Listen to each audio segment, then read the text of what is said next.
right. Well, good evening and welcome to tonight's event, Elevate and Amplify, presented by SB Elevate and sponsored through a generous donation from Baldwin and Sons. I'm Michael Monaco, co-founder and president of SB Elevate.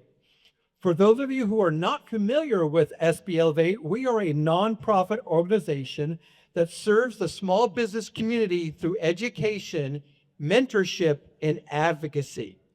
This is just one of many programs we offer to small businesses at no cost. To learn more, ask one of our board members, and you'll see them in a second, about SB Elevate, or you can go to our website, sbalevate.org. Before I bring up our exciting and dynamic MC, there are just a few things worthy of mentioning.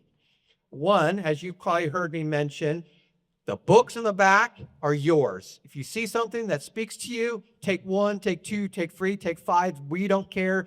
Just take what you think you want to read and learn. They're yours to keep. Our compliments. And we have snacks and water. The restrooms are located out the double doors to your right, and then let again down the hallway towards the other exit, and those bathrooms will be on your left-hand side. So let me introduce SB Elevate and its board. I, again, am Michael Monaco, co-founder. Our vice president and co-founder, Kevin Marshall. Our treasurer, Karen Lopez with VRN Tax Services. She, of course, doing taxes right now. Our secretary is Lucy Romero with Enterprise Bank. And tonight, please stand up if I call your name. Our board of directors, Tiffany Hecklinski at the back door, Jim Lowther, right in the center, Tina Matias right here. Stay standing for me, would you? Dr. Luff, our MC, and Marvin Harrison with Constantine and Constantine. He's tax season, we know where he's at. And our founding members. Our founding members are people who actually helped seed this program 3 years ago. Our founding members are Kevin and Kimberly Marshall, Michael and Sabrina Monaco, BRN Tax Services, Ashley Gonzalez with Edward Jones, Constantine and Constantine, Child Development Associates, the Farrell Housewives Club, Elite Computers, Lucid HR Solutions, Watchlight Security Systems, Comfort Care Home Care, there's DT right there, Enterprise Bank, Netfinity, and our charter members, Prescott and Lowler and Paracelsus Property Management. Okay, so look around. If you have any questions about SB Elevate, these wonderful people standing, you can direct your questions to them. All right, now on with the program. Let me introduce you your MC for the evening, Dr. Luff, as he makes his way down. Dr. Luff is an overcomer. As the son of a single-parent housekeeper, he was homeless in high school, but went on to become a first-generation college graduate, despite being told by his high school guidance counselor that he was not college material. Boo. During his senior year in college, he was chosen as the student commencement speaker of his class and received his bachelor's degree in business administration and human resource management from Northeastern University, a master's degree from a little college some of you may have heard about called Harvard University, Graduate School of Education, and a PhD in leadership studies and organizational consultant from the University of San Diego. Dr. Luff is a professional, heart-inspired speaker, leadership consultant, personal growth life coach, and the author of Watch Me Rise, From Streets of Despair to the Halls of Ivy League. And I have read that book, and it's an awesome book. As an advocate for education, Dr. Luff is a former California School Board president, trustee, and an adjunct professor in Graduate School of Education at Point Loma Nazarene University here in San Diego. He currently serves on the SB Elevate Board of Directors, the Chula Vista Rotary Club of Eastlake, the Harvard Club of San Diego Education Committee, and a National Advisory Board member for Trauma Resilient Education Communities, TREC. Dr. Luff grew up in Massachusetts, but now resides in Chula Vista, California, with his wife and 4 children. Ladies and gentlemen, help me welcome your MC for the evening, Dr. Love. Good evening. Now, every time I go speak, I'm taking him to introduce me. What do you think? I just think it's great. It's a pleasure to be here. To those that don't know me, my name is Doug Loughborough III, but around these parts in Chula Vista, I'm affectionately known as Dr. Love in the house. And I'm so glad that you join us for the Elevate and Amplify uh, mentoring, excuse me, network marketing and networking event that we have. We have some great distinguished guests that are here today. You see, their bios are in the program, so want to encourage you. I'm not going to read their bios because you can read them and you can have them. I want to get to the meat of why we're here. Does that sound good? I will tell you, I'm the president and CEO of Higher Level Leadership. We're first in class professional speaking, leadership consulting, and personal growth coaching company. And I am so honored to be here and connected with South Bay Elevate because the folks that we meet, they complement each other. So if you're a business owner and you're not a part of SBLA, we hope that after this event, you'll see the value, not only for you personally, but for your business to be a part of SBLA. I'm just going to introduce our distinguished panelists. We've had some time to meet and talk, and I'm telling you, we have a great group that's here today. Starting at the far left, we have Javier Iniguez, President and COO, Experience for Mankind. Let's give a big round of applause. Next, we have Jennifer Bustamante, Public Relations Strategist, The B Factor. Then we have Anthony Milliken, Director of Communications with Target River. And a man most of you know who needs no introduction, Mr. Kevin Marshall, Entrepreneur, Vice President of SB Elevate. Let's give them a round of drive. So I'm going to get started. To get started, we're going to do 4 rounds. How many rounds are we going to do? 4. I'm going to do 4 rounds. The first round is what I call your why. Many of you know about Simon Sinek, and he talks about why. When we introduce ourselves to people, we say, like, so Kevin, tell me what you do. The more powerful question is, tell me why you do what you do. So the first part is they're going to answer that question. And then we're going to go to this round 2. Round 2 will be individual questions specifically for each of the panelists that are here today. Round 3 will be open questions for the panel and multiple responses. And then round 4 will open it up to you. So we hope that you will ask a question for our panel. And then after that, I'm going to bring back up Michael and we will be adjourned. Does that sound good to everybody? Yeah. So we're going to get started with round 1. And Javier is going to be starting us off. And round 1, please introduce yourself, starting with your why behind what you do, why the why behind what you do, what you do. Well, thanks for the question. Did you guys hear me? Yep. I would say my why is living my life in servitude of others. I take that philosophy in my personal life at home, with family, with friends, and in my business with my employees, my team, and ultimately my clients. That we can really do our job right and make us stakeholders, individuals on the other side of the fence, the superstar in their own organization. That's the one. So and that's all right. Thank you. Jennifer? So I started the V Factor in 2018 when, okay, when I was working for the city of Chula Vista, and I was doing a lot of community engagement. And I realized that I love people, and people have amazing contributions to whatever they're doing.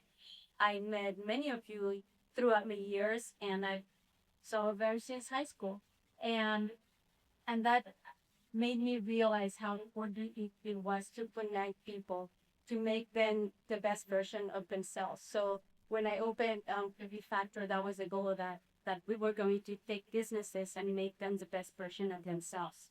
So my why is how can I be better and how can I make others better. So Wow. that's how. Thank you. Anthony? Wow, it's a common refrain you heard up here. You know, here again as well. Um, service to others, making a difference. For me, that started with my mother, who was a Guadalupana. You guys know her day, the church off of Bahita, down in South Chula Vista. And so her way of teaching my brother and I service to others was to take us to Tijuana to old folks home. And mind you, on Saturday morning, this kids, you know, your average, 10-year-old, 6-year-old doesn't want to go. Well, you want to watch cartoons, right? She drove it, Krager's over there, and I'm kind of like, on complain. But something stuck then about giving back. And so now, as an adult, I'm a Rotarian. I've worked in schools over 20 something years, and really got now the third career in advertising market. But the through line in there is making a difference for others, whether it's the schools, whether it's small or large businesses through the ad agency. I work for one nonprofit. So for me, the nonprofit work is a big part of my life. But it began really as a child learning I believe in a mother and learning from those who we would play checkers or Thank you. Literally, that stereotype of young kids playing checkers or chess with the older folks. That's what my mother taught us then. And today, when I serve nonprofits, it's to elevate, lift up, make a difference so that they can create a bigger impact for the communities that they serve. So that's my message. I love it. Mine isn't as elaborate as theirs. Mine is my wife kicked me out of the house and said, go do something. So I had to show up here tonight and make a difference. But think about it. If you look back at your life, right, there was always people that helped guide you through it, right? And when I was probably before being and Doug both were from the East Coast, I grew up in Boston. Well, I haven't run up yet, but that's where I spent a lot of time. I worked at my uncle's paint and wallpaper store, and I would stock his shelves and do everything to get a little extra money. But watching him treat his employees and treat his customers, it planted the seed at a very young age in me that I eventually would have my own business, right? And then back in 1989, I married my beautiful wife, who gave me 3 beautiful kids, and we had 1 grandkid. And then 3 months later, I started my own business. And never in my wildest dreams would have I thought that through that business, I would meet so many incredible people along the way that had really poured into me, right? Guided me, took me aside, and what I would call is cut me, right? Like, don't you ever do a presentation without knowing it. Like, don't speak to the PowerPoint. And when you have good friends, they're not always there just to lift you up. They're willing to tell you the hard truth that nobody else will be. If you don't have people in your life that aren't telling you the hard truth, get people in your life that will tell you the hard truth, because the only way you're going to get better is when you get cut like that. I remember Frankie pulling me aside, right? Master at it, right? So I've had so many people in my life that had given back to me, that when me and Michael were talking about retiring, we were like, what can we do after we retire to give back? And that's how we created this idea of SB Elevate, right? Me and Javier were talking earlier. We were in business groups where we were paying upward of $2,000 a month to be in a room a half a day with each other and challenge each other on what we're doing right and what we're doing wrong. Well, small businesses can't afford $2,000 a month, right? And so that's really why I decided to get with Michael when he called me up and said, I go, let's do it because we can give back. So that's my why. Thank you. And we may try to move the mic down, and I'll project my voice. But it's so important as we wrap up round 1. My question to you rhetorically is, what is your why to why you do what you do? And the best way to unpack that is to ask a question after a question after a question until you peel the onion down to the center or the core of to the core of understanding your why. So a lot of people ask me, what's my why? Well, I had a stuttering impediment when I was in third grade, and kids made fun of me. It made me feel like I was the lowest of the low. And I remember looking in the mirror at a very young age and saying, one day I'm going to be a professional speaker. Now I stutter on purpose because each and every day I knew my why to be a speaker was because I never wanted a kid who grew up like me to ever go through what he went through. And that's my why on how I do what I do. Think about what's your why. As we move to round two, Kevin, we may have to leave this here. We have to start mine. Hello. Yeah. So I think it's important that you guys have mics. I can project my voice. If we should, folks, you are you're first. So as we move to round two, I'm going to start off with the individual questions. The first question is to Kevin, and I'll just go in order so it makes it easier with my report. Kevin, you built relationships that have lasted decades. What is the secret to building trust that lasts? Well, if you think about if you've ever been to an event and you met somebody and they're talking with you, and all of a sudden they see someone else and they quit talking to you and move over here because they believe this person over here has more value than this person, right? That, people recognize that right away, right? You have to be, when you go to an event, don't be a business card person when you're trying to collect business cards, right? Literally, if you make one true connection, and I don't care what level that person is, if they're a CEO or a janitor, if you make a true connection with that one person and connect, and then you go back to that event and then they're going to meet them. It's so often people think it's the CEOs on the top that are going to drive business. Let me tell you, I had tons and tons of people call in my office and I never got those phone calls. It was my lower staff that really drove the business. And if anybody ever treated my receptionist with not respect, I can guarantee you I would not do business with that person. The other thing is when you go to an event, don't go one time. People only trust you by you consistently show up, right? I tell people all the time, they try to be, go to like 8 different events, but those 8 different events happen 10 times a year, but they only go to it one time. You're better off going to one event 8 times consistently so everyone knows you and recognizes you. And when you're there, this is a little trick that I always did, where it's pretend that you're their investor, right? Every event you go to, I don't care if you're at the university club, the first Friday breakfast, a chamber mixer, pretend you're their ambassador. Welcome people, introduce people to each other, make them feel good because there's that saying that people only care about how you make them feel. They really don't care about what you do. I mean, we really, it's about how do you make people feel, right? So be consistent. Showing up is 80% of the time.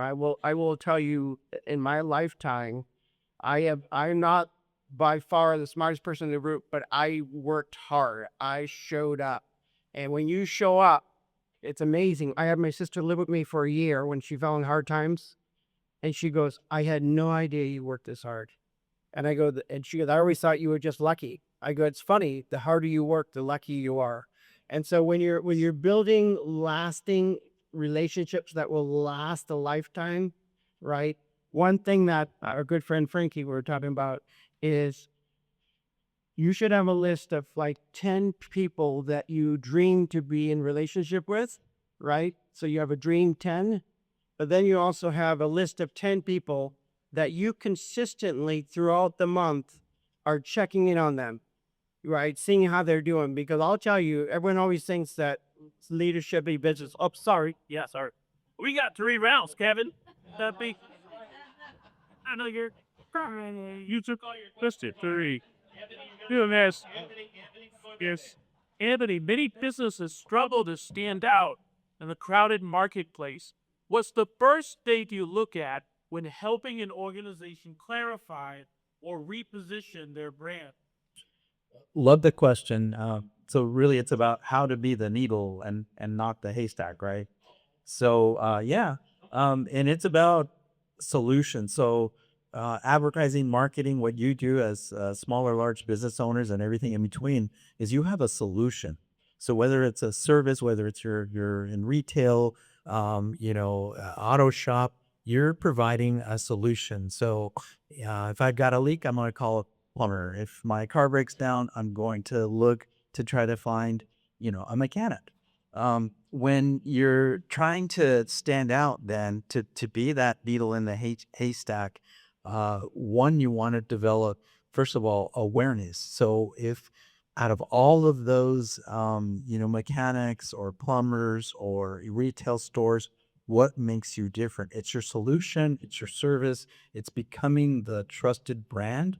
But I'll tell you all the forgotten, and it's a buzzword now, but the distinguishing factor is the storytelling. You all have stories, right?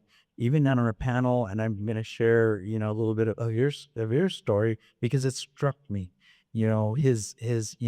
When he saw him I get it right, 16-year-old, when he saw flashing lights while he was creating a work of art that others might call graffiti art, that was a defining moment in his life, right? When someone stepped to the stage tonight and you had a feeling of nervousness or anxiety and shared that his stuttering problem is no longer a stuttering problem, he intentionally, will share or stutter on purpose. He's again sharing a defining moment in his life. We all have those defining moments. So how do you connect that to your business? You connect it by sharing what you do differently. And there's a lot that goes into it, but as you'll see in our handouts, really awareness. If they don't know what you are and what you do, it's really hard to buy your product, buy your service, whatever it is that you're selling. Thank you, Anthony. We're going to be having someone come and check the mics, but I want to continue with the first. That's okay. So he's that eigen, so we'll figure out what's going on with them. But Jennifer, you're known as community tester. What does that actually mean in practice? And how do you build meaningful relationships that lead to real opportunity? Thank you. I think one of the things we think it's common sense. Most of what we've said is like, oh, just do it. Just be authentic, share your story. But more importantly, like the next level of that's like the basic level of connecting people. But when when what you do is connect people, what you're looking for is you want to align opportunities to people and organizations. You want to see it's not just, oh, you should meet my friend Jenny who does networking. It's okay, what you're doing, you really need Lisette because she is the best at what you do, and I've known her for 10 years. So I think what you're doing is really going to benefit that collaboration. So you're continuously aligning those ideas. And for that, you need to really be interested, curious about when you meet people. So one of my strong suits is networking, and it's because I love people, but also because I love to know what they do. And when you know truly what they do, when you understand, for example, Tina's passion for sustainability, I just know whenever I need something in that area, she's the expert. But you align that. You don't just throw her around to everybody. Although everybody should be sustainable, Tina, I believe it. But but you look for the opportunities of where can they be a collaboration, and you continue to connect those people to those opportunities. And it's kind of a state of alertness that you're always constantly on thinking that person with that person, oh great. So one of the important things, like Kevin mentioned, is to keep people on your radar, check on them all the time, cultivate your relationships. Another aspect that's very important, and I learned this from BNI, Partners in Excellence, is Gaber's Gain. And that means when you give, you will get. So when you support those networks and you can connect people, it just comes right back to you. Thank you so much.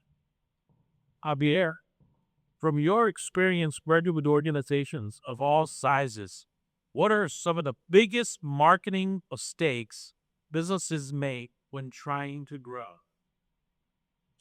Thanks for the question, Doug.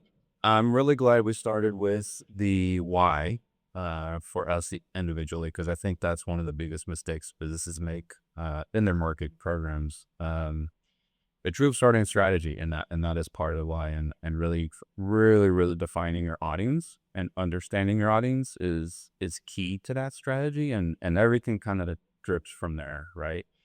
Anthony was, really well spoken around story. Once you understand your audience, you understand which stories are going to resonate with your audience, and then comes the tactics. And I see a lot of organizations, regardless of their size, I'm talking enterprise down to nonprofits and everything in between. A lot of them start with your tactics. They just want to get into the channels. They want to start, creating awareness to anybody and everybody. And what that leads to is not good spend, a very fractured marketing program, a very reactive marketing program. And what stops happening is the ability to connect the dots around the customer journey. So if you really focus on the strategy piece, who you are, why do you do it, why your customers should care, and who are your customers, and then develop those stories that you can share across your service and or branding in the right channels where your audiences are, that's going to be a catalyst to growth. We have a saying in the agency that I like to say is attention is rented and connection is earned. It's easy to spend a lot of money in paid media. The harder thing is to connect with your audience and then build that trust and build those waxing relationships, like the folks up here been talking about. And that's what you want. Those people become your ambassadors. They become your evangelists. What's the biggest or what's the easiest thing in marketing in terms of sales? Referrals, right? Organic, word of mouth. Every brand strives for that. But if you're not connecting the dots accordingly, you're going to have a lot of missteps in it. On a follow-up question to you, Adi, marketing channels change constantly. What trends are you seeing right now that businesses should be paying attention to? Marketing channels and trends change on the daily. So again, you're gonna hear me in each one of my questions. I think come back to sort of fundamentals around either strategy, story, tactics, or purpose, story, and experience. So again, really understanding your strategy defines what trends on the marketing side makes sense for you, right? The trend right now is AI. So should you get into AI optimization or research? Is that going to benefit your customer? Or is that just a hot trend that you want to jump on because you think everyone's doing it? So now you're going to spend a lot of money, you're going to invest time in materials, your employees' time, pick third party to come in and help support you, and it might not get because it is the wrong channel. So again, I'm going to go back to really defining your audience and understanding where they live in the marketing space and sort of identifying what trends apply to that audience. Obviously, AI is a hot ticket right now, right? And I think from a not necessarily channels perspective, if you do have a marketing infrastructure, one or two people, somebody who takes on marketing or advertising internally in your space, AI is great for those things, at least to get them fundamentally started and dive into areas that, you haven't necessarily had the ability to get into on your own, where it might have required a third-party support to kind of do a lot of that stuff. It will still require subject matter experts to get the results you want from it, but at least it can give you a blueprint and something to work towards and have a more informed conversation with that third party if you desire to have that conversation and move forward with it. But again, trends happen every single day. At the end of the day, the fundamentals of marketing are the most important thing, and that is going to be your audience, and that's going to define what channels. Thank you. Jennifer, you've worked across public, private, and nonprofit sectors. What are some of the biggest lessons you've learned about building partnerships between organizations that include So for the last 20 years, I have worked in both public sector, nonprofit, and private sector. And I think one of the biggest things is that each one speaks different languages. And so you need to, when you work intersectionally, you need to really be able to translate your value. So if you're a business working with government, for example, you want to make sure they understand what you do and how they can benefit. And in their case, you have to understand that their priority is a constituency. In your case, is clients. So it's a different mentality. So understanding how each sector speaks, it's going to really help you in expanding your business to the other sectors. Another thing that is very important is to respect their organization's constraints and priorities. And having worked in all three sectors is allows me to navigate them very well. And so I know, for example, when a business wants to go into for example, they know James at the development services, he's the director, and they go way back, they play golf. And so then a project comes up and they want to expand their property, and they go to James and they say, hey, can you approve my permit? That is wrong, illegal, but it's also not respecting that boundary, right? I'll give you an example. Also within industries and within sectors, and I'm only gonna say it here because my friend is here and he was there to witness it. So a few years ago, my private client needed to have an event public. It was a public event, and last minute they asked us for an insurance certificate because it was outside of our location. So I called my friend Ramses, who does shout out to Ramses Hernandez, who does P&L insurance. And so I said, I need this like tomorrow. And, because we had a relationship that we've been building over the years, he was able to do it. So did I break any boundaries? No. But let's say, for example, that he needed, and actually, let's say he needed a wet signature, and I told him, just sign for me. That's breaking the boundary. That's not understanding that I can put his business, his professional license at risk, and also my clients. So it's just understanding those things. In government, for example, there's a city where the business had a really long standing relationship with the elected official, and then a project happened and they didn't get their way, and now they're a disgruntled citizen who are out there speaking against that elected official.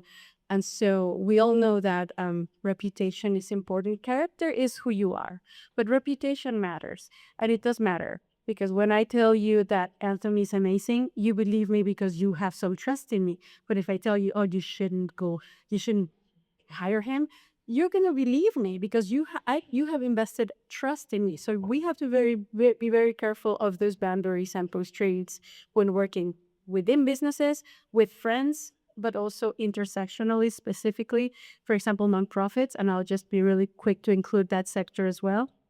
They had huge limitations as to how much you can donate to them, how much in return you can get for them. So you really need to be sensitive and respectful of that. So those two things, make sure you speak the language and also be respectful. Anthony, many small businesses feel like they can't compete with larger brands and a bigger parking buddy. What would you say to that? I think it's the playing field is more equal now than it ever has been because the technology, as we talked about earlier, it has advanced so rapidly daily. But I'm going to step back and answer that a little bit by underscoring what Javier mentioned earlier. It really starts with your business plan, right? So one of the things for being, a long time, my first career was in journalism, old-fashioned newspaper reporter. Second career was school communications, public relations. Third career, advertising, marketing. I thought every business that I worked with had a business plan, and within that business plan, a marketing plan. Lo and behold, right? Imagine my shock. I'm like, what? I wasn't a business major, but I was educated through Michael, Kevin, and the Frankie that Kevin keeps mentioning is Francisco Escobedo, our former school superintendent in the Chula Vista Elementary School District. And now I know why he keeps checking on me. Thank you. But what I learned in that process, I was studying business. So one of the other things is that my hobbies is I'm an amateur investor. I am with about a dozen other people in an investment club. And what they teach you is that every company you own it. You are not just a shareholder, you're studying, you're reading their financial reports. So when I hear about, small businesses in the environment, getting back to the question, have bigger marketing budgets, it doesn't mean that they're smarter than you are. They're just bigger. So when you apply strategic thinking, starting with the research, right? It's not just your audience. In your business plan, you'll know, if you're in automotive repair, you'll know how many automotive repair shops are on Broadway. If you're in the service industry or retail or McDonald's, you may have heard the story of, the McDonald's competitor that just went to every block. They were on and opened a block away, right? Because they did that research. They knew if everybody's coming to McDonald's and there's a long line there, they might come to ours first because they're hungry and they're driving and they're going to see ours before they see theirs. So again, it goes back to informing yourself on not only your audience, but the market. And then Google yourself, research your brand, because I heard earlier from several folks here about you are your brand, right? As a small business owner, you are the brand ambassador. And when it comes to, I don't want to call it do it yourself. Yeah, I'm going to say go ahead and use, Chat GPT to make it, you were at the present, maybe, hopefully, the last Elevate about AI, use it as a tool. It's not going to necessarily replace your thinking unless you allow it to, but you have to use it as a tool because your competitors are. So all of the major companies are deploying it at some format or other. And I could go on and on about, making sure to, research and use that to inform your business and marketing plan. But if you have trouble, ask any one of these folks, ask Michael. We're happy to help, but start there. And then, we're happy to give you the tactical side of it. It's easier than ever. The playing field, even flyers, you can use Canva. But I would argue that right now, many of you can use many of the same tools that the big boys. Thank you. Kevin, Beat you up. what mistakes do people commonly make when networking that actually damage trust instead of building? Great question. The analogy I would use there is think about banking, right? There's lots of changes on the banking. We're going digital versus paper. But no matter what, when you deposit money and then you take money out, when I was younger, when I would go take money out, there was no money to take out, right? The real currency of business is relationships, right? And every reaction you have, you doing trust deposits, right? And if you tell somebody you're going to do something and you never do it, you might have completely forgotten about that, but that person had not forgotten, right? But vice versa, when somebody asks you something and then you follow up and do it, right, your trust goes up. So in business, we often think about P&Ls and finances and profits, right, and cash flow. Do not underestimate the connections that you're making. Every single day, you're building trust with your employees.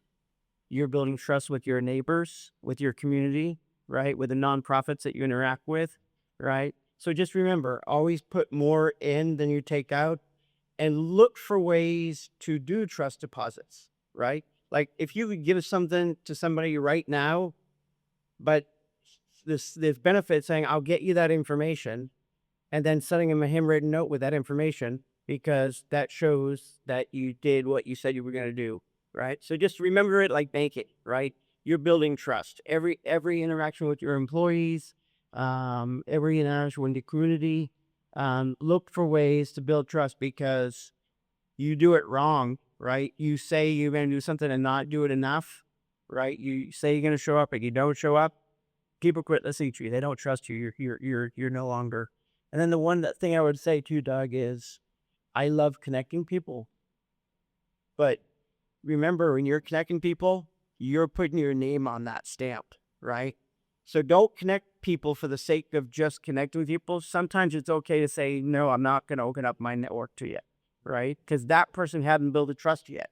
And once they build a trust with you, then you're like, okay, then I'll open up my network and connect you, right? So protect yourself when that you connect people, but don't do it if it's not gonna make sure it's good for both parties.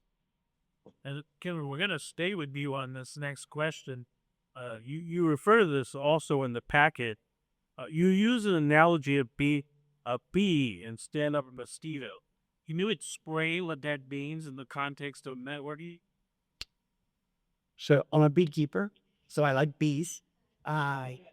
So bees, every time they go into flowers, right, they're stealing nectar. But what else do they leave behind? Pollen, right? So the bees are going around and they're taking and they're giving, right? And when you're in a networking event, go into the event and say, hey, I want to serve 5 people when I'm there. I'm going to look for opportunities to serve people. If you go into the event going, these are the things that I need, it's kind of like the world of abundance. You don't have to have a complete abundance world, but when you have a mindset of abundance, it's amazing how the abundance just comes, right? So mosquitoes, we all know mosquitoes, right? They just come and suck blood, suck value, right? So when you're out there in the community, be a bee. Really look for ways to pollinate people, give back to this. That's good. Anthony's. We're a small business but doesn't have a dedicated marketing team. Where should they focus their efforts first? Well, first, I love that bee analogy. You're a force multiplier, and I've seen that and experienced that myself. So thank you for that. So another great question. I'm gonna be a little bit relational here. So for much of my career in education, I was a one-person department.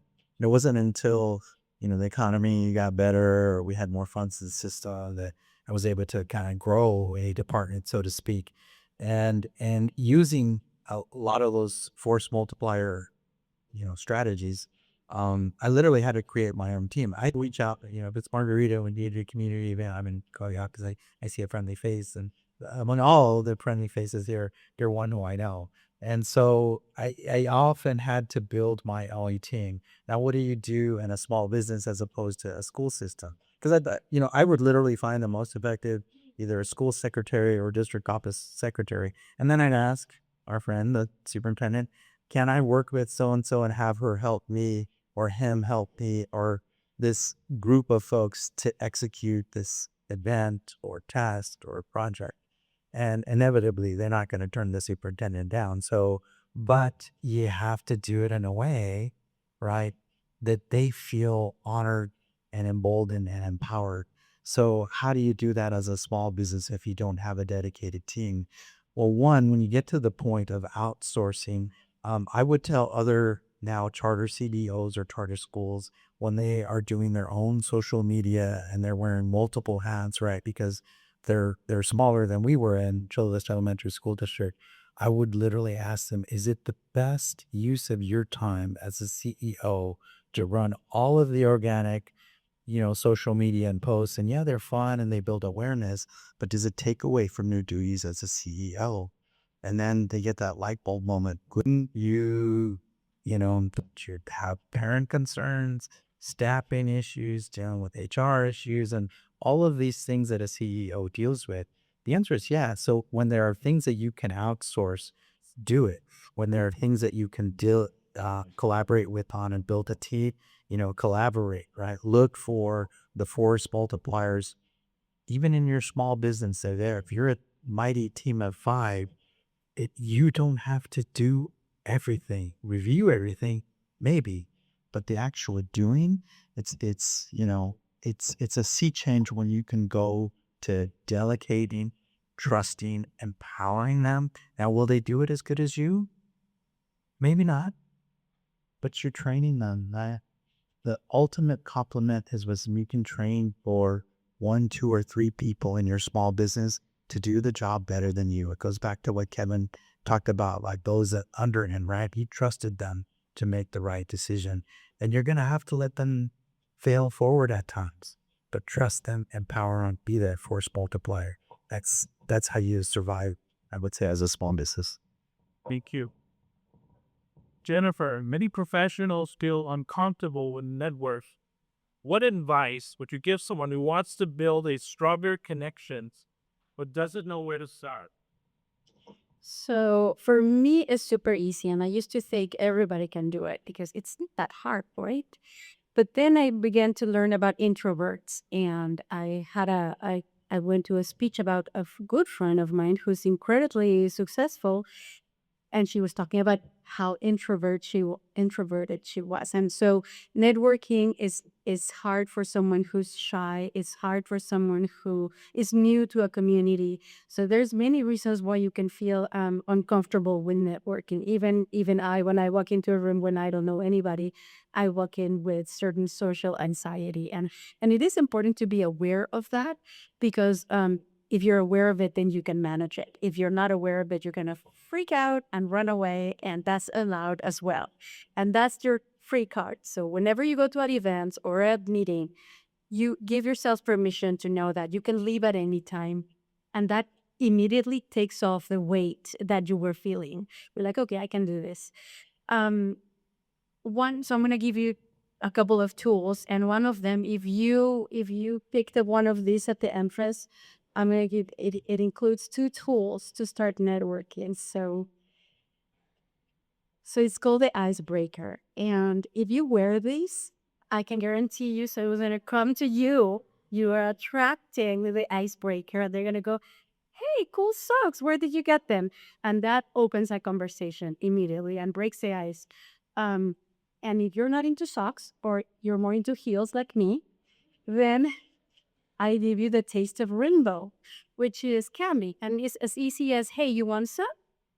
And that right away, you open already that channel. And so there are many ways. And the icebreaker helps you open the door, but then you need to stay curious. So the second piece of that is, I didn't know you like avocados. Those are really cool. I love avocados. And then and if you're really curious about someone, one of my favorite questions to ask when I meet people is, what do you do for fun? Because we all know we're here for the Rotary, and we all know we like to serve, and we all know, but what do you do outside from here? And that opens the door to their world, to really know what else they do. I, for example, love hiking and running. And when they ask you to say something you don't know, it's like, oh, I run a marathon, and actually run more than one, which nobody would believe me today. But I have, and that's really interesting, because then you find out how many other runners are there in the world, and and if you just stay curious, you can open that communication. Now there's ice, and then there's this. Sometimes you say, you want some candy? No. And you're like, okay, all right. Okay, well, I guess no. So, and that's okay. You have to respect that, because you don't know what's going on. Maybe they just lost their biggest client. Maybe they have a death in their family. You don't know. They still have to show up to this event, and you don't know what's hiding there. So just respect that and say, well, nice to meet you. I'm Jennifer. If you want to talk more, I'll be over there by the wine. So those are 2 very important tools: being able to approach someone, and then the second is to stay curious. But let's say you're super shy and you're not even going to talk to anybody, and let alone speak in public or in a group. There are ways. Just because you're shy doesn't mean you're not social. And that's important, because opportunity flows through people. You have to put yourself out there. You have to overcome it. And it doesn't have to be in a group of 20. It could be just one person that you connect with, and that you're like, okay, in fact, I have witnessed this, people who are both shy, and they're like, why are you sitting in the corner? Because I don't like people. I don't like people either. Yay, connection right there. So it's finding common ground between the people that you're connecting with, knowing that opportunity flows through people. Think of networking as the veins of your business body. Um, Marketing is the blood itself. So if your blood is good, you want it to get everywhere. So you want people to be connected to you, so that your business can grow and their business can grow. So remember that you're not there to impress anyone, because believe me, Nobody likes to hear someone talk about themselves. What they really want is they want to know more. You want to know more about them, and they want to tell you, you know what, I just won this award, and it was like so exciting, and I hadn't run in a year, and you want to hear that, dude. You want to connect to that level, and if you're super nervous, the best thing to do is to take the focus off of you, because most likely you're nervous because they're like, I don't know if I sit in. I don't know if I belong in this room. I don't know if I know enough. And the thing is, stop it. It's not about you. It's about them. It's like, who are you there to meet? What kind of amazing minds can you meet at this meeting? What can you learn? How can you connect? So opportunity flows through people. Remember that. And if you enter any networking situation with that in mind, it will take off the stress and you will flow. Thank you. Javier, you often talk about creating with intent. What does that mean in practical terms for a small or mid-sized business trying to connect with their audience? That's a great question. At our agency, we like to say we don't create for creative sake, but create for intent. And what we mean by that is, again, are you creating programs, materials, promotional pieces, an experience that's going to resonate with your customers in a meaningful way? And as a small business, it's critical, right? Like every dollar you put in, there's a return. I mean, that is the goal of the marketing program. So ultimately, whatever you're producing, produce it with that intentionality. We see this a lot in terms of big attention being being put to sort of the awareness piece of your customer's journey and trying to connect them with your brand and or service. But then what happens next?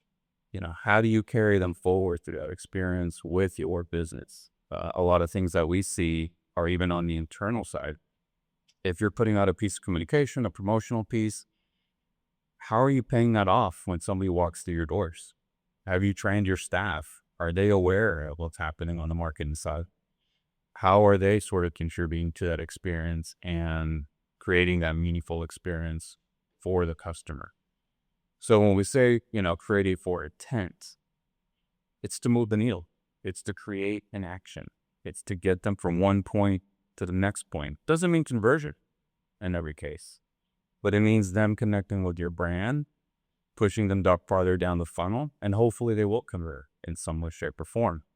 Especially on the small business side. I mean, I think this is very key, and this is probably one of the biggest pieces that we see that's a miss for a lot of companies that we support, is that internal experience.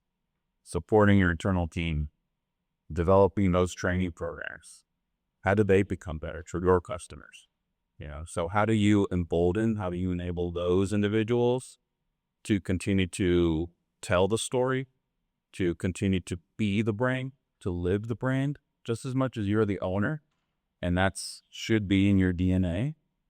That should be in your employees' DNA. So as you curate anything that you're doing on the marketing side, please don't lose sight of that big piece of experience and how someone tastes, feels, whatever your product or service is. That's one of the most vital pieces that's going to serve you forward. Yeah. Let's give her a big round of applause for our mayor. Oh, a lot of great advice, and we hope to leave room for you to connect with them after. We're going to move for round 3. It's kind of like round robin, where I look for at least 2 of the panelists to answer. If now 4 to answer these questions. So the first one is kind of related to anyone up there. How can small businesses work effectively outside of partners like agencies, freelancers, consultants? They have a limited resource.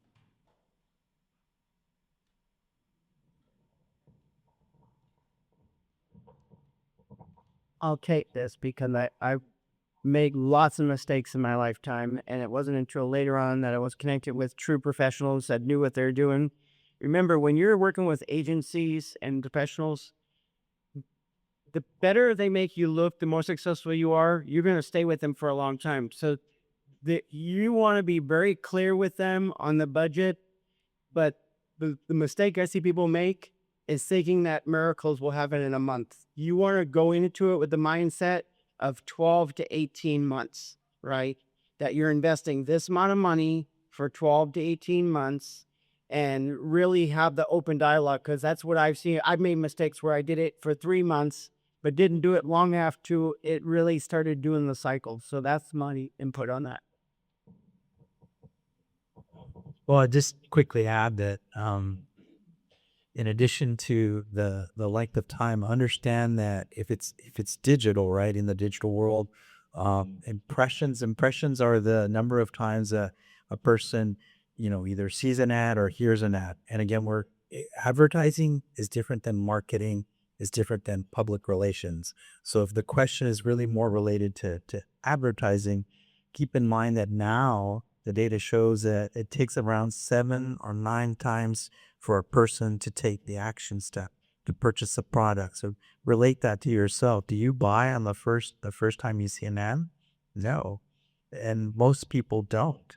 And 7 to 9 times, that's, we saw it in the schools when we had to message the parents about this upcoming, parent teacher night or this community event.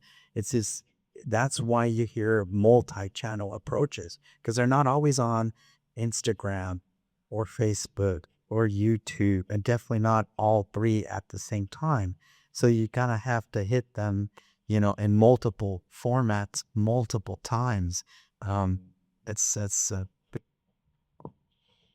for me, this question is twofold. So the first thing is that if you want to work, if you're limited in resources and you want to work with agencies and freelancers and consultants, you need to know your industry really good. You need to know who the people are, who the players are, who your customers are, and who your vendors are. If you haven't studied that, you need to do that.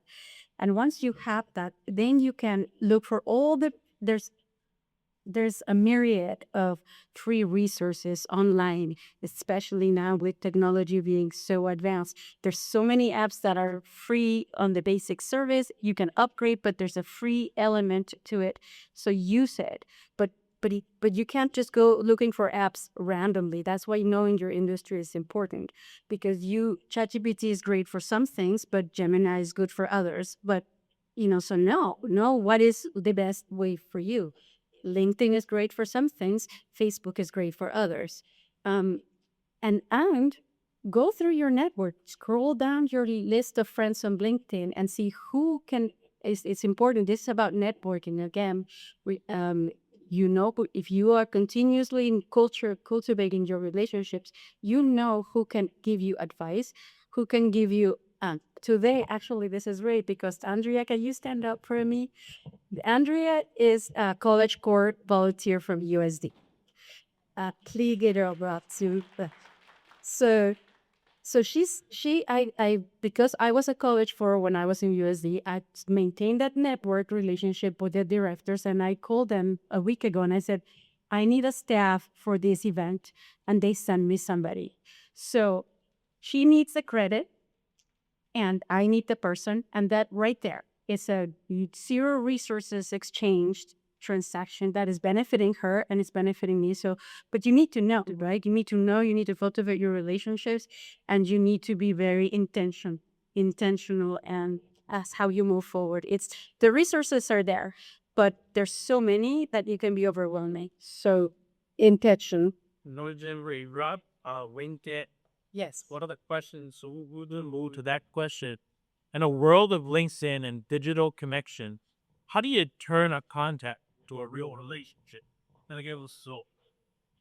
So I'll start because I already have the mic, but also because it's a very good question that I have benefited a lot from. So a lot of us post things on LinkedIn. I love LinkedIn because it's very professional. Most people post important tidbits about their industry. But we're good at posting. We're great. I'm going to post about the panel I was at tonight. I want you to do that because that's important, but also scroll down and see what everybody else is doing and say, hey, Lisette, she just won an award. Congratulations. I'm super proud of you. Go for it. Charlie, she just got accepted at so and so university. Good girl, let me know if you need anything. If I can support you on what you're doing, let me know. So you engage. Engaging is important because that's how you that's honestly 20 years ago when we didn't have this, we had to cultivate friendships through coffees and meetings and going somewhere.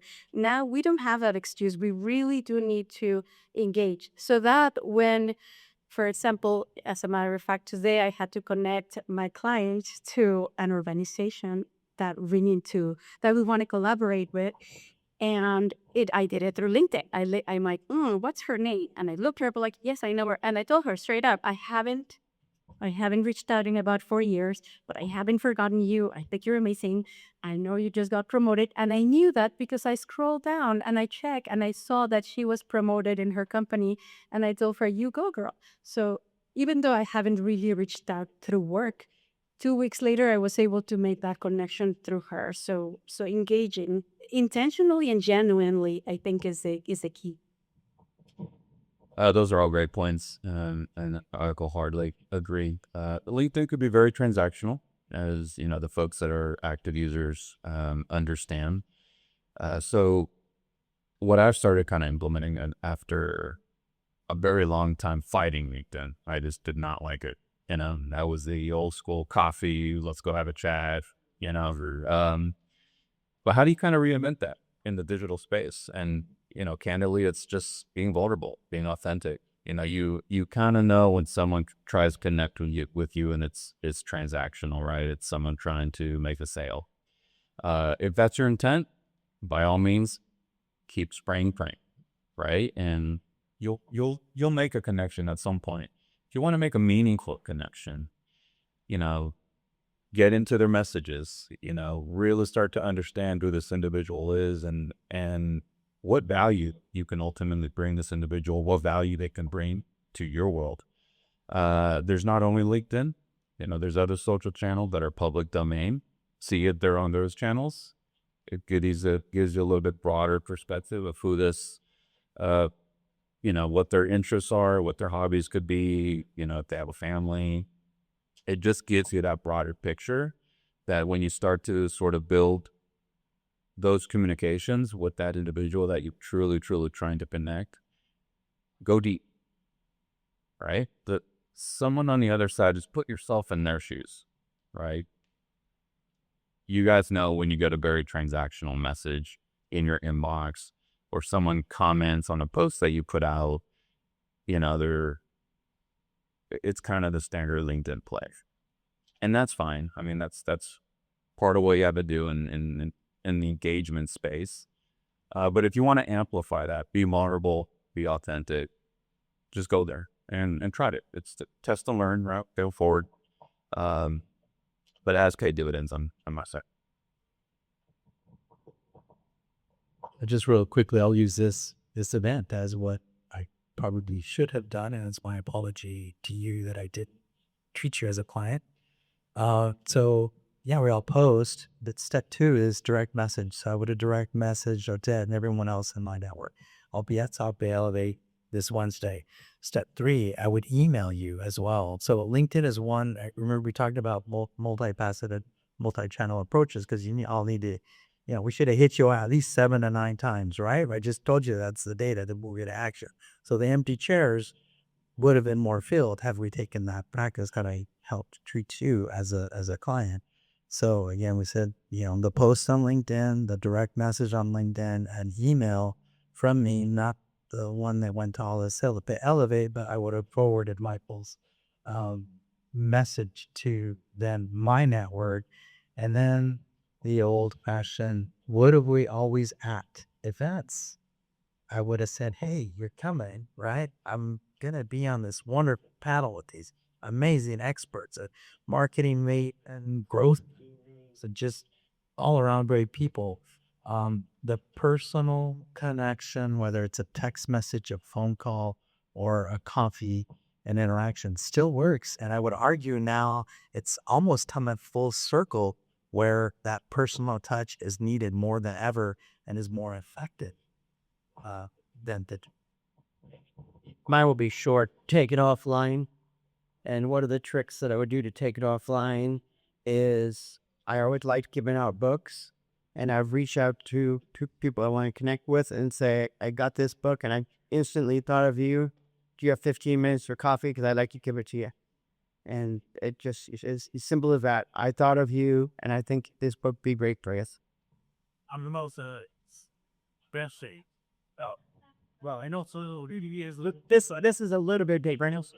When I meet someone, I'll send them a handwritten thank you note, and those used by my notes know I write horrible, but I would just be authentic with it, and I usually would put a $1 lottery ticket and say, I hope you're as lucky as I was to meet you, and send that out. Just something to stand out a little bit more. Yeah, great. So, here's the last question, and then you want to open it up for the group here that may ask some questions. If a small business owner could only invest time and energy into one marketing improvement this year, what should it be?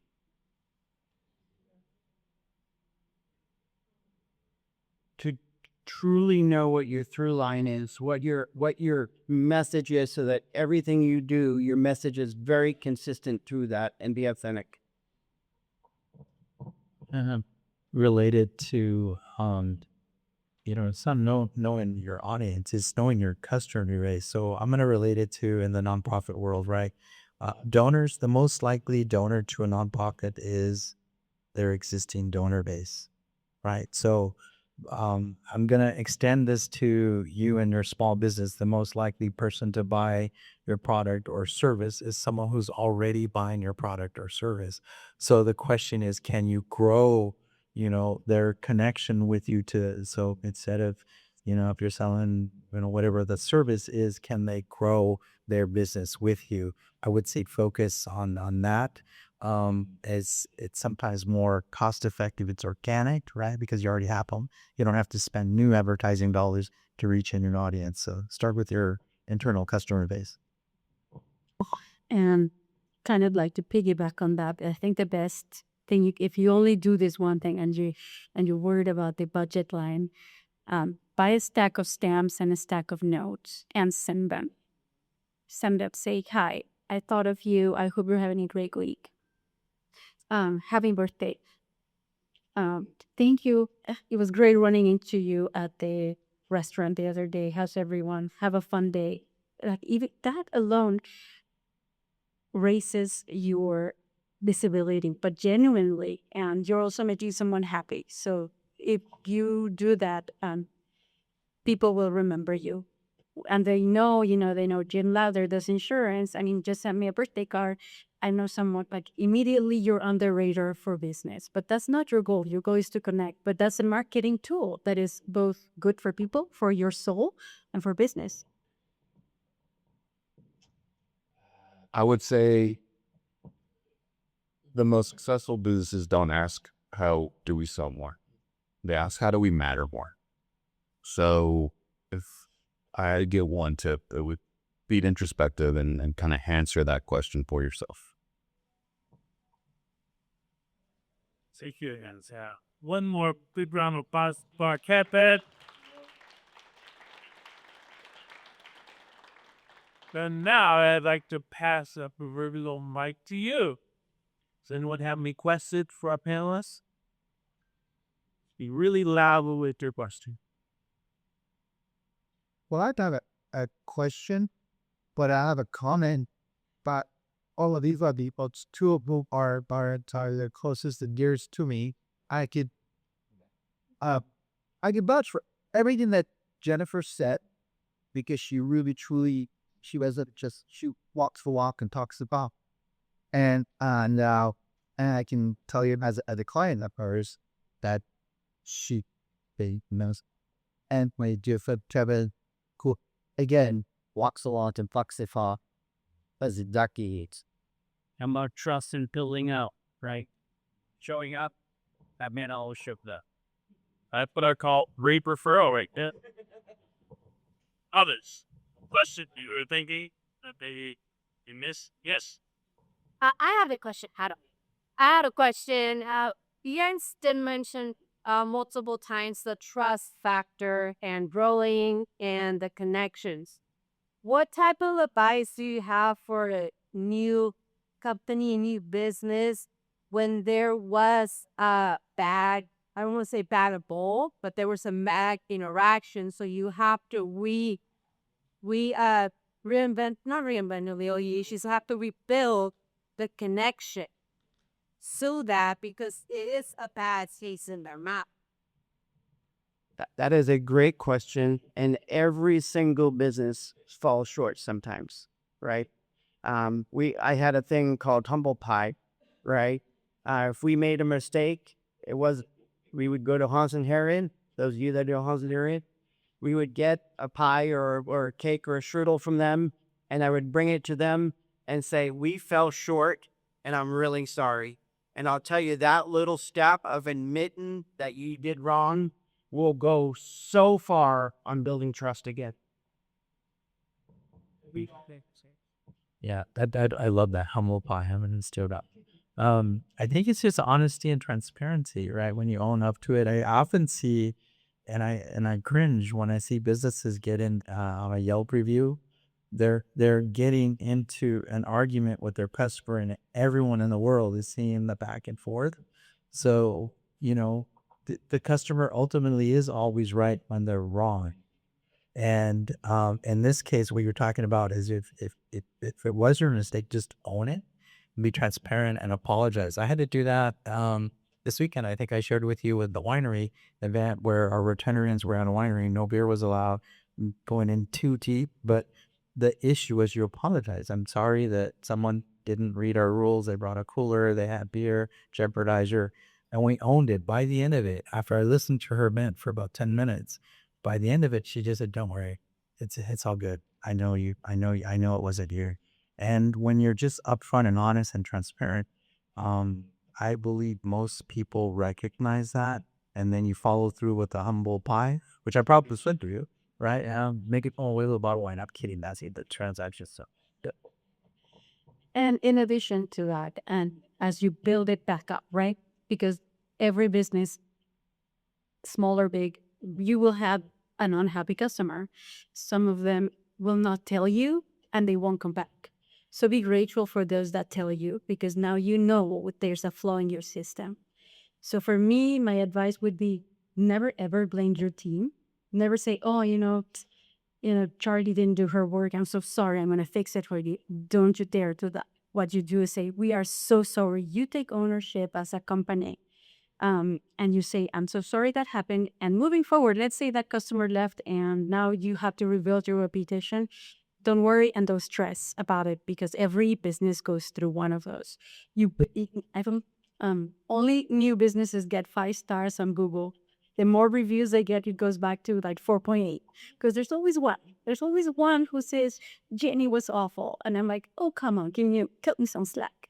But give yourself grace and say, "Yes, we're not perfect. We're growing, we're learning," especially if you're new. So give yourself grace and learn from it, and train your team, and love your team and train them and say, "We need this happened. Somebody didn't put the right ticket. Somebody overpriced the shirt. We need to fix that." Because if this is the one that we found out about, but how many have we not found out about? So it's just it never ends. If you wanted to hear it end someday, it doesn't. It never ends. You just need to keep building that, keep putting good, because mistakes are going to happen. So just keep pouring the good so that's what shines. That was all good. And then I'm a guy, just own it, learn from it, and then plan for what's next. What if it wasn't in your time? It was before you, so you apologize for something that was way before you were even involved. That was it before. Yeah, could what you do a mistake, you own it. But when it was something that was before, you's like, "Oh, I wasn't there. I feel sorry. So I'm here then." Maria, more credibility by only, even though I wasn't here. Yeah, I was, and I would even, he said the answer by saying, that was before my time, so I wasn't here. But, I want to take care of it now. And even ask, I mean, ask the question of like, how can we pick up where the other person leave off? And you ask the question, and you'll probably get the right answer. The rules. They'll say they can't, or they're like, yeah, thank you for asking. But they didn't get asked it the first time. Call the Lisa. And your best clients, your most loyal clients, are the ones that you had most challenges with, that you work through those challenges, right? When it goes really smooth all the time, it's easy to take that customer away from you because you never had an opportunity to go above and beyond, you know. And when you have mistakes and you own it, that's when you truly build loyalty. So some of my the best clients who were really, really loyal, I got way short, right? But we did everything we could to make up for it, and they saw that. They saw that we care, right? But don't be afraid to be human. Every business owner, every person makes mistakes, and we just own it and build the trust back up, and you order to man. Would Pat one more? Yeah. One more question. One more question, and then I'm gonna bring Michael back up. Does the mayor have a cost attack there? Yeah, just here to say, congratulations, doing a great job. Well, they're done. Yeah. So, a good question. I think this is the $1 million question because all four of you are extremely successful in what you do, but it didn't happen overnight. I know Kevin for 21 years. I know Anthony and Jenny. I'll believe for the last 15 years. I've watched you rise in your success because of your tenacity. What strategies do you use to land the big account? And where's the start?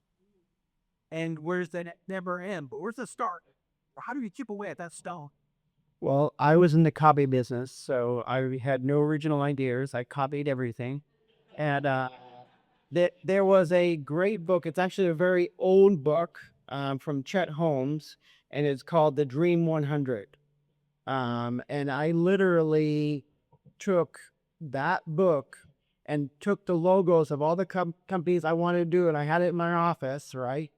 And you're marketing to them differently than their regular clients, right? And when you land one of these, it's a game changer. If you land Chula Vista Elementary School, it's a game changer, right? Then work really begins because then you're adding staff, you're adding people, right?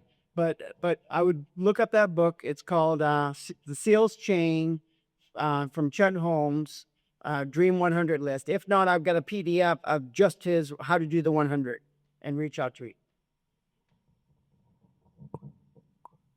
That's a great question. I would just think of again that sometimes your small clients become the big clients in time, right? A small donor to a nonprofit can often become that $1 million donor in time.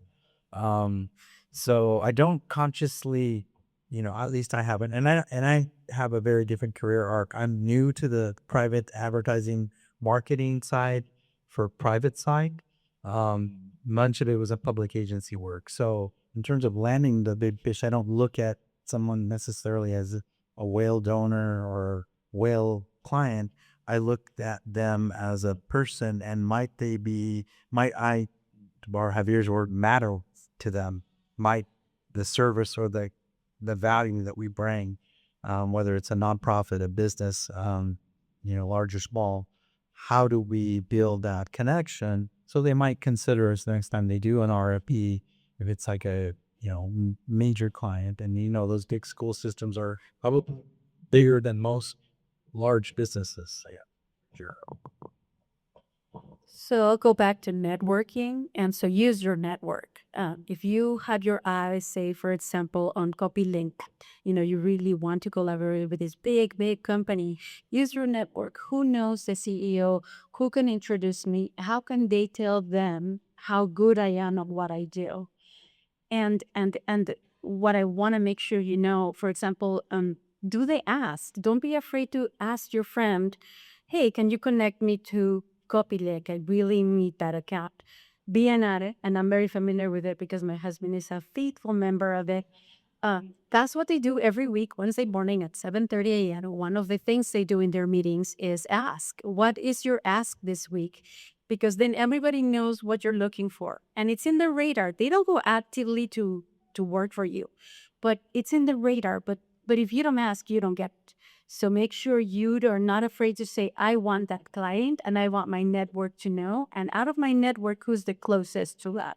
So Michael, Monica, can you connect me to Kevin? Because I know his company could be really good for what I'm doing. And that's network is powerful. I'll take a little different approach. On my side, it's just living, breathing our internal culture. So hyper focused on our people and how they show up. You know, like I said previously in our conversation today, the brand is not our client. The person who we're working with at that brand is our client. And our people need to show up every single day to provide value to that person and make that person the shining star at the brand. And that's pay dividends for us. And that is part of the culture and the DNA. Ladies and gentlemen, let's give it up for our stick out.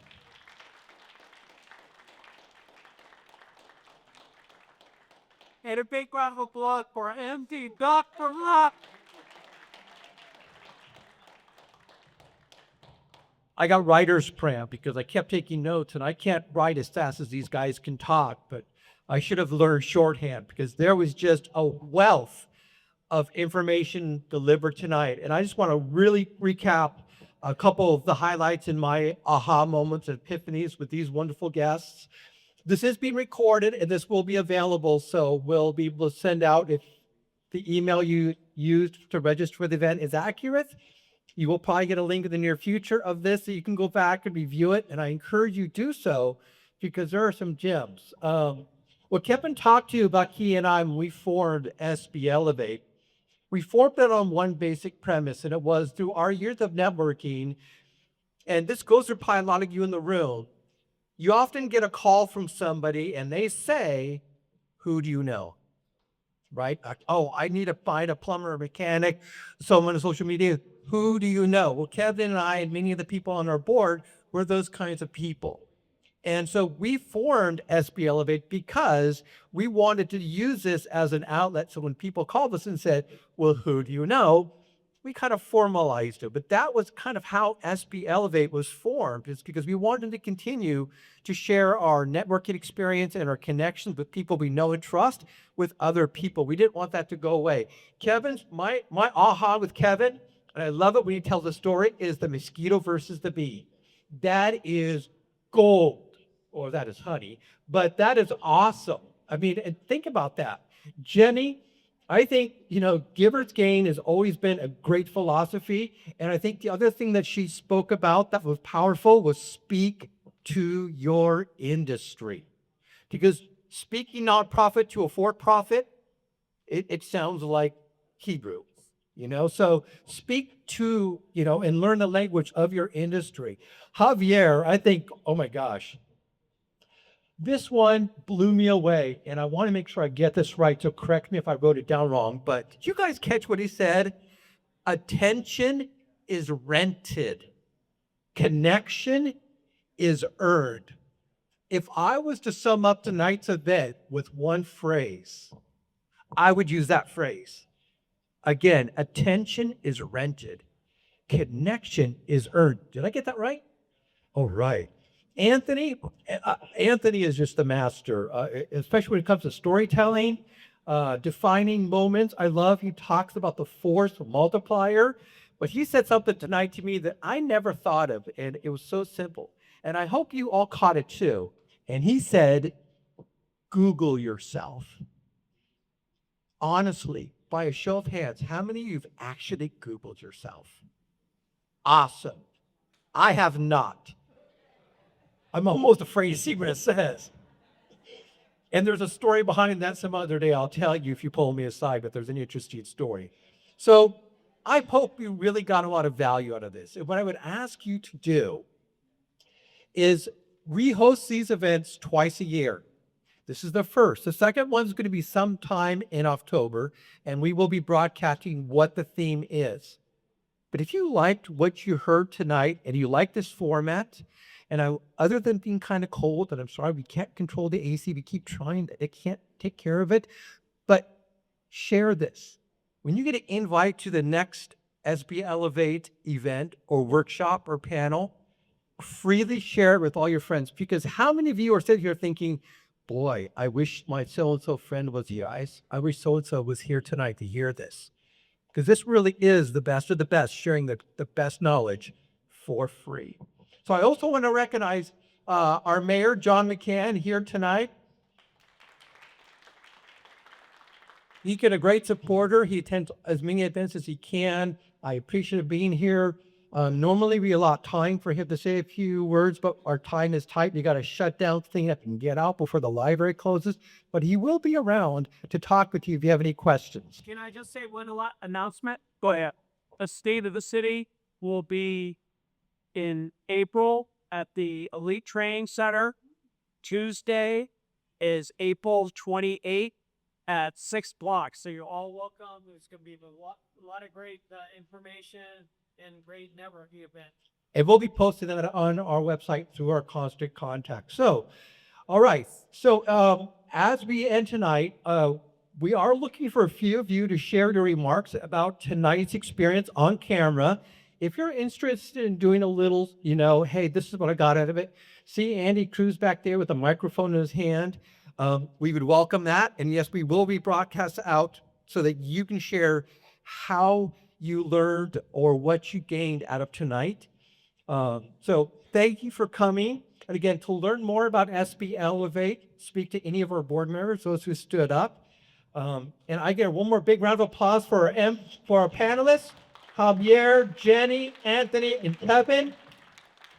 And the master of ceremonies, Dr. Block. Thank you so much for gracing us with your time and presence tonight. We hope to see you again soon. Have a wonderful evening.